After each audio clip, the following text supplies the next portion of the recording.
Arrêtez d'être spirituel, arrêtez de beaucoup prier. La prière ne vous apportera rien. Ni la solution à vos problèmes, ni l'argent, ni le travail, rien.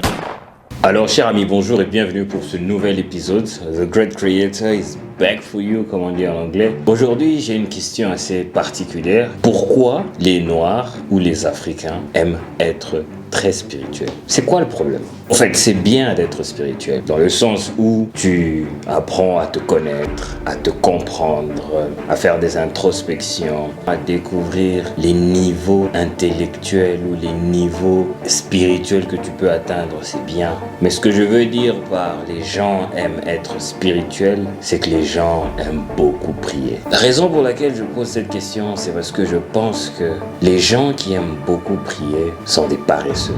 Les gens qui aiment beaucoup prier sont des lâches. Les gens qui aiment beaucoup prier ne sont pas responsables de ce qui leur arrive. Ils aiment responsabiliser les esprits, les démons, tout ce qui est extérieur à eux-mêmes.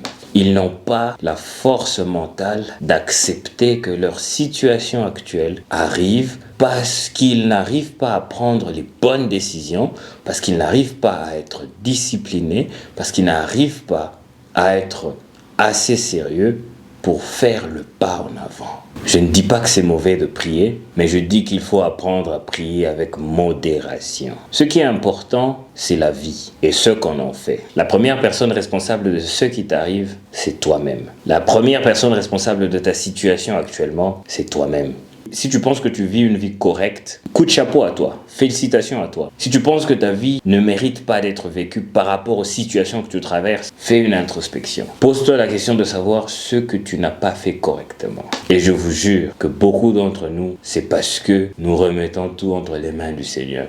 Vous savez, il y a un journaliste congolais qui fait souvent des émissions politiques. Il a fait une analogie en disant que si un père a des enfants qu'il envoie à l'école à l'âge mineur, il leur donne souvent un petit rien pour acheter sucré, quelque chose à manger pendant la pause. C'est-à-dire qu'il ne s'attend pas à ce que les enfants, pendant la pause, le rappellent pour lui demander quelque chose pour acheter à manger. Parce qu'il leur a déjà donné quelque chose. C'est à eux maintenant de gérer ce qu'il leur a donné pour la pause afin de se procurer quelque chose de convenable pour manger et être fort pour la suite des cours. Alors si tu rappelles ton père pendant la pause pour lui dire « Papa, il y a rien à manger, j'ai faim », il va te trouver irresponsable. Il ne sera pas du tout content de toi. Il va se poser la question de savoir « Mais qu'est-ce que tu as fait avec l'argent que je t'ai donné? Pourquoi tu me rappelles pour me demander de l'argent ?» C'est la même chose entre Dieu et nous.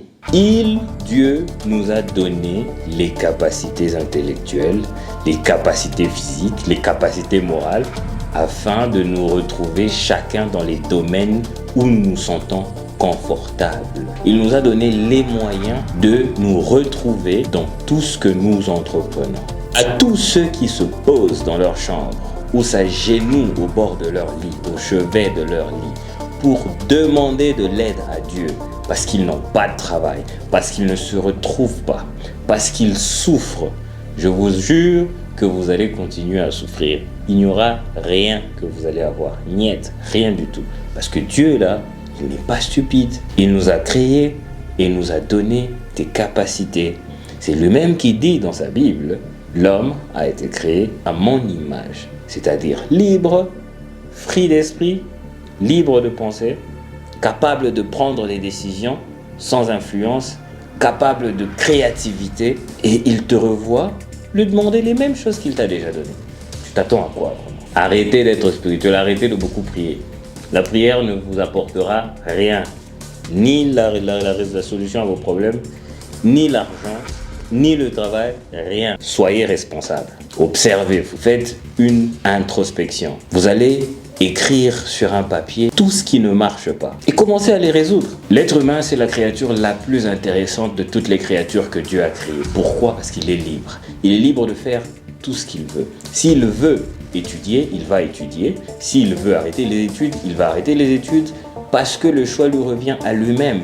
S'il veut entreprendre des activités à sa volonté, il est libre. Et donc, tu es libre de décider d'arrêter de faire ce qui fait en sorte que tu ne te retrouves pas dans la vie. Si ce qui fait en sorte que tu ne te retrouves pas dans la vie, c'est te réveiller à 12 heures, réveille-toi à 6 heures. Parce qu'il y a peut-être des opportunités que tu rates quand tu te réveilles à 12 heures, que tu devrais saisir quand tu te réveilles à 6 heures. Il y a peut-être des choses que tu es censé accumuler en te réveillant plus tôt que quand tu te réveilles plus tard. Si ce qui t'empêche à avoir du succès dans ta vie, c'est l'indiscipline, tu es libre de choisir d'être ou de devenir discipliné. La discipline, c'est une activité qui se pratique. Si tu es indiscipliné, tu te poses, tu t'observes, tu écris sur un bout de papier les activités ou les choses qui te poussent à l'indiscipline. Tu les élimines l'une après l'autre et d'une façon progressive.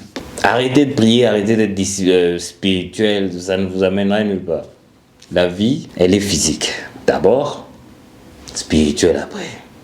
Il y en a qui diront spirituel d'abord, physique après. En fait, je parle de la vie, dans le sens où on vient au monde, c'est d'abord le physique et puis c'est le spirituel. Beaucoup de gens disent que, évidemment, l'esprit, les énergies ultra, méta, ce sont des choses qui font en sorte que certaines choses se passent, mais d'abord, tu es d'abord physique. Tu te contrôles toi-même. Tu peux décider de faire ce que tu veux. Tu peux décider d'aller où tu veux.